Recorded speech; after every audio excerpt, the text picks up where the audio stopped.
Hi, this is Marcus Netto with Bluefish Design Studio, and in this video I'm going to talk a little bit about multi-language sites. So as you can see, we're working on a new site for Texas Sea Grant, and this one has not launched yet. So if you see any kind of bugginess or anything, that's why. But this was worthy of getting out. We're actually using Transcribe as the add-on to handle this. So if I open up Transcribe to begin with, you see that we have the ability to add variables. We've got the ability to associate, specific templates, and then we have the ability to tell it which languages we are using. In this case, we're only doing English and Espanol. So we can put the abbreviations in here, which actually get added in as segments that are not recognized by Expression Engine. And then, of course, we have some settings, basically default language, whether we're going to add the language prefix to all languages or just the ones that we specify in the previous screen, and is Transcribe enabled. So if we go back here, you'll see that we have, for English, we have it not setting the abbreviation to the first segment, and then in the Spanish one, we do have SP as that item. So the way that this manifests itself is if I go into a new area, say I have a blog post, I have standard fields that are in a blog post. I have a title, a URL title, and a content area. We'll probably add some other stuff for SEO in here as well. But you have this new tab here called Transcribe, for Transcribe rather. And then this is where you pick your language association. So I would choose English or Spanish for this, and in this case I would set it for English, and then I would save it.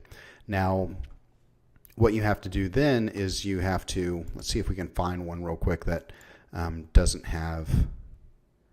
So mission does, strategic plan, these all seem to have.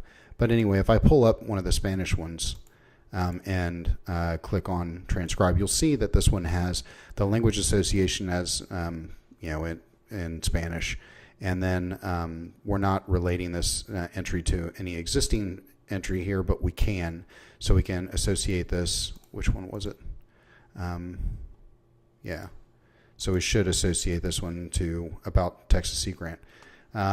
So anyway. This has been real handy because what it does is if we're on a page like this, we can provide navigation, and just by clicking that navigation, the system adds SP to the first segment. I can't show that to you because that would show you the URL where this is located, and we're not ready for that yet.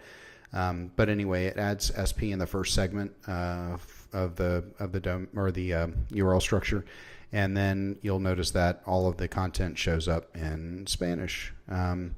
And so, or at least what content is associated with Spanish. So, but anyway, so it makes it real easy, and I can just flip back by going to English, and it shows up. Also, the reason why we've called this in Espanol versus just Spanish in the back end is because that is how this shows up as navigation for all the visitors. So obviously, we want them to say, well, I want to see it in Spanish. Almost said in Espanol. Anyway. So that makes it, really handy to be able to just kind of add multi-language, and the ability to add variables. You can use those variables for your navigation and stuff. I don't know that we're going to have to go that far with the site because there's quite a bit of navigation, and to do that would be a management nightmare, but you could. So anyway, I hope you have found this helpful, and if we can help in any way, just give us a call. Or email us at info@bluefishds.com.